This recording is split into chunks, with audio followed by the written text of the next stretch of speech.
Guys, Nissan have just revealed their first ever plug-in hybrid for the US market. First, not bad plug-in hybrid, but it's been absolutely lambasted by journalists. Journalists are saying this is the end of the road for Nissan.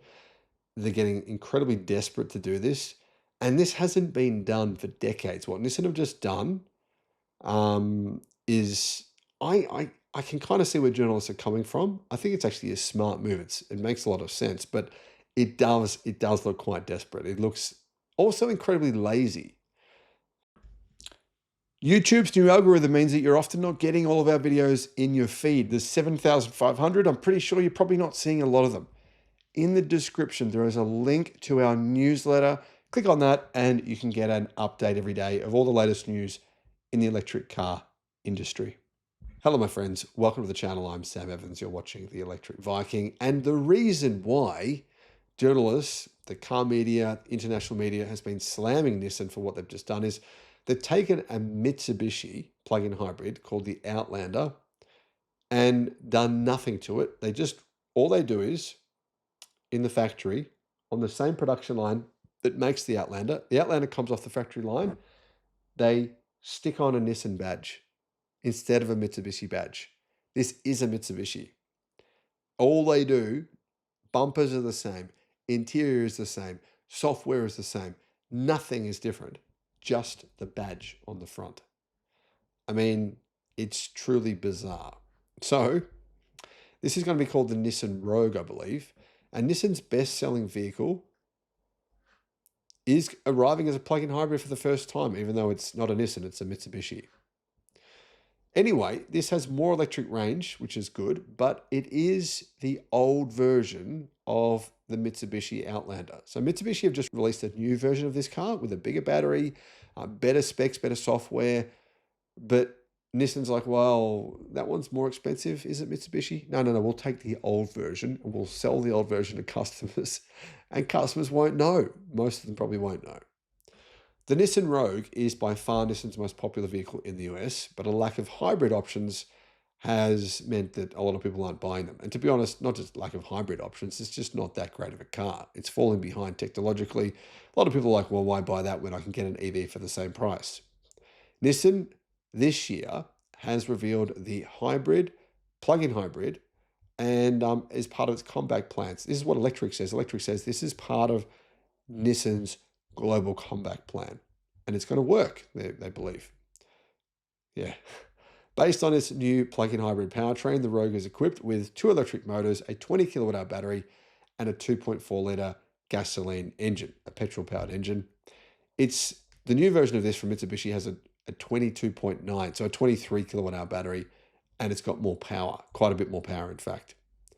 Anyway, you can use modes called EV. You can use the mode Save or Charge modes to select between zero emissions or all electric or gas engine modes. So you can get about 38 miles of EPA only range, 38 miles of EV only range. I mean, it's not too bad, I guess you could say. There's actually quite a few people in my home suburb that have this car, and I think they're okay, just average, kind of boring and okay. That's what I'd say.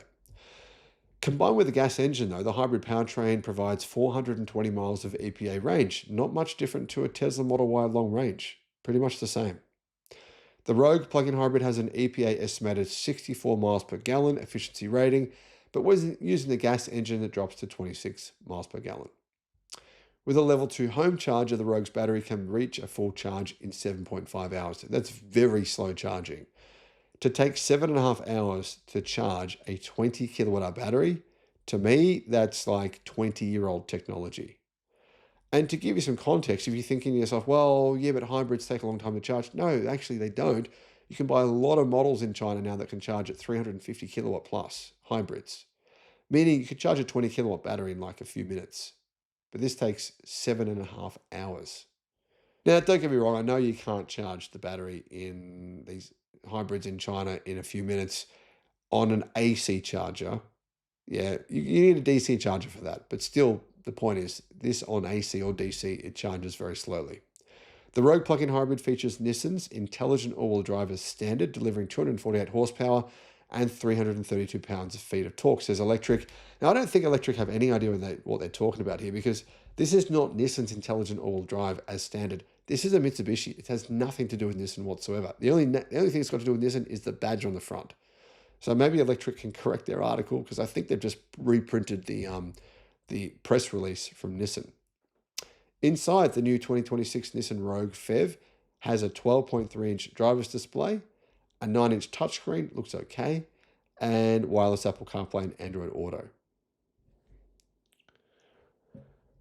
It also seats 7 passengers across 3 rows comfortably, says Electric. Although, to be fair, Electric did also say the Tesla Model Y L, the stretch version of the Model Y, they slammed it, saying that it's 3 rows it's not big enough to have 3 rows. The car's too small, shouldn't have 3 rows. But the Model Y L is a much bigger car than this on the inside.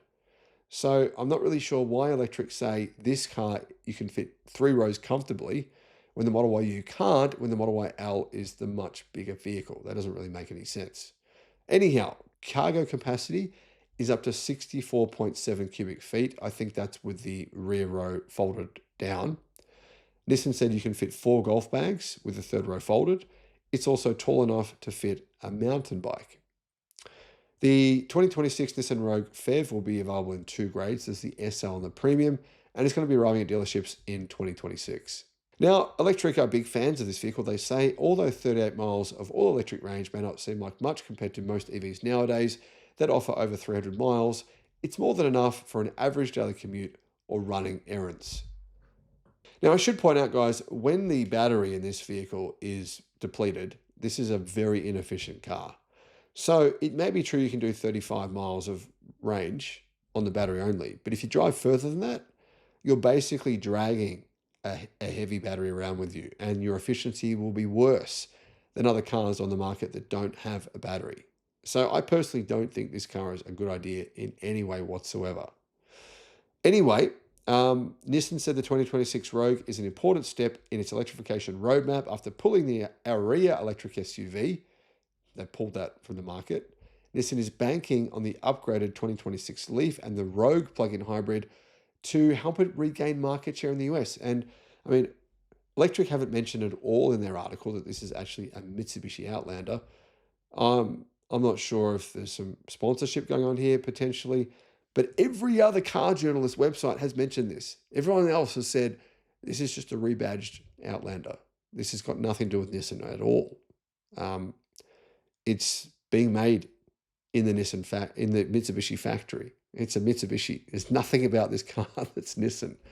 So, I personally think it's not bad. It's not a bad vehicle. If you're going to be driving more than 35 miles a day, you don't want it because it's going to provide you with worse fuel efficiency than other cars. You're better off getting an EV in general. And I don't recommend this car at all. Now, if the alternative was, say, some of these newer hybrids from China, if you had that option, you could get one of those hybrids. I understand that. I mean, you're looking at 350 plus kilometers of range from those hybrids. You're looking at charging speed of 350 kilowatt plus as well. That's a different story. That's a completely a really advanced product. This is old school. This is like 10-year-old technology, maybe more than that. So I personally think if you look at this sector, there are better options available. Thanks for watching.